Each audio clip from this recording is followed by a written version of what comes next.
Hey guys, welcome back. So today I'm going to be talking about the art of visualization and how I practice visualization. And this is an exciting one. And to be able to break this into or open this and get started, I really want to tell you a story. And the reason for the story is because this is a moment in my life that I go back to time and time again because I was practicing the art of visualization in this specific moment, and I was doing it so well that I still try and replicate it to that day because I was being internally guided at that moment. So let me tell you a story. So let me give you the backstory here. I was 19 years old and I was going through special warfare training. A lot of people call it BUDS, right? And one of the tests that I had to do the next day was that it was called buddy toes. I had to jump in the water, full kitted out, plates on, everything you have, swim 50 meters and rescue somebody that is imitating an unconscious victim in the water, and then tow them 50 meters back. At this moment, I wasn't a great swimmer. I wasn't very strong. I was still in the early phases of developing that skill. And there was people in the classes, just was natural swimmers. So this was a challenge for me, right? And I had an internal battle of fear of failure. I never really failed anything because I never really put myself into anything that I thought I could fail. I would just disassociate and leave. So that was an internal battle that I had kind of growing up. So I remember this moment, right? And I did all my external tests and practices that I could do. And my instructor at the time told me, he looked at me and he said, "Hey, go home tonight and I want you to close your eyes and I want you to visualize yourself like you're saving your mom or you're saving your brother or you're saving somebody that you love in the water. And you need to get your ass in there and you need to get them to safety. And then I want you to visualize yourself successfully doing it and doing it with ease."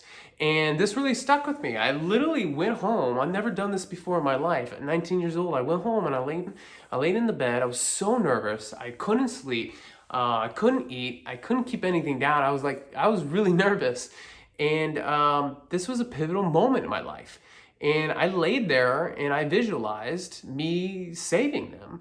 And over and over and over and over again for hours. I was there. I was doing it. I saw myself. I felt it. I felt that emotion. I just felt so good. It felt so good just doing it and successfully doing it. And the next morning, I woke up and I listened to that Eminem song, that just kind of gets you pumped up and motivated. I might play it in the background. I don't know if I can. But it was like the theme song. I replayed it over and over and over and over again. This is your moment. This is your shot.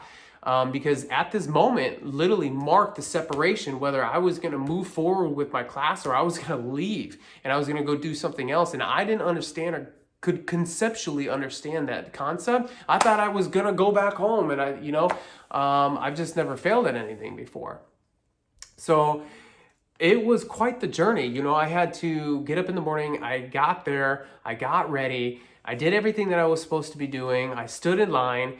And for whatever reason, what was working before and why I kept failing that test over and over and over again, I wasn't doing the internal work. I was just constantly pushing and trying to use brute force and trying to use that masculine approach to the energy. I had this calling, to actually visualize it, actually go home and visualize what I was doing. So there I was. I jumped in the water.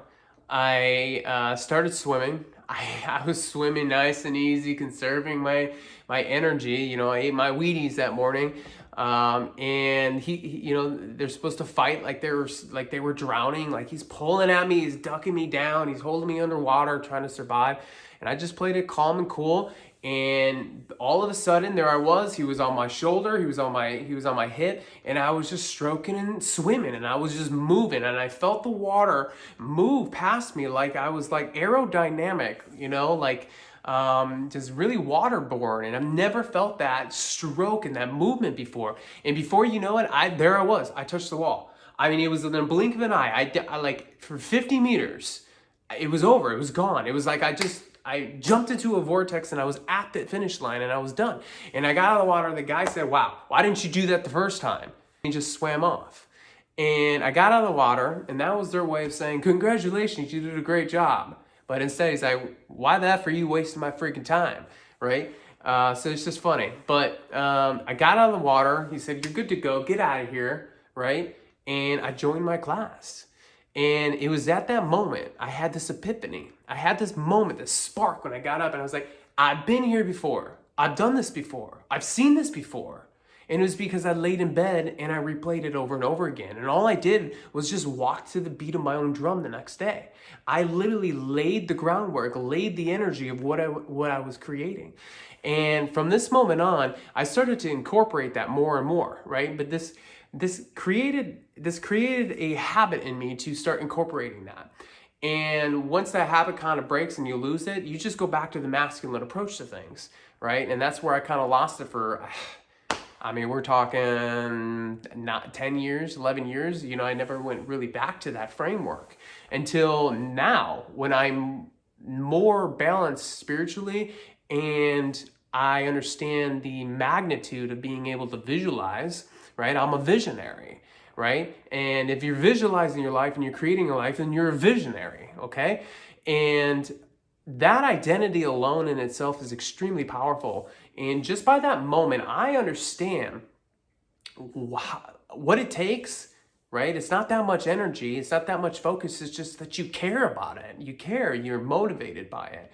And if you do that framework and you do that energy work and you move in it, it's very easy. So what I do today is I literally take what I did there and I put it here because it works.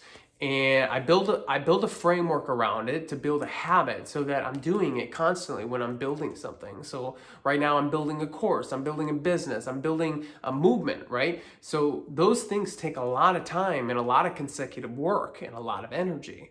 So one way that I visualize is every night when I go to bed, the last thing I do is I'm submerging my consciousness into what I want to do. So it's 111 is what I call it in my framework, right? 111 minutes, I'm submerging my consciousness. So the last thing that I'm doing when I go to bed is I'm thinking about the things that I want to build. I'm deliberately thinking. I'm not allowing my brain to control my movements and my actions of my energy. I am deliberately moving my thought process, right? And we'll talk, and I talk about that a lot in my class, and I'll be talking about it more, you know, on these kind of blogs and some various videos. But developing that skill, going to bed, and then envisioning your life, right? You put yourself in a position of what you're creating. And the more that you put yourself in that position of what you're creating, the more that it's easier to go back there and the more that you're going to see it start to fabricate. And this is done in a meditative state, right? You're not going to do this in a high beta, in an alert stage, right? You can do that in your alert stage. You can close your eyes and see it, but you're changing your brain waves into a theta or into an alpha. And that's really where you want to be, is that theta state where you're kind of feeling that meditation. You're starting to separate from your body because you're starting to focus that energy onto one specific thing and you're visualizing the future, you're moving forward. So one exercise, if you've made it this far in the video, is lay down tonight or whenever it is.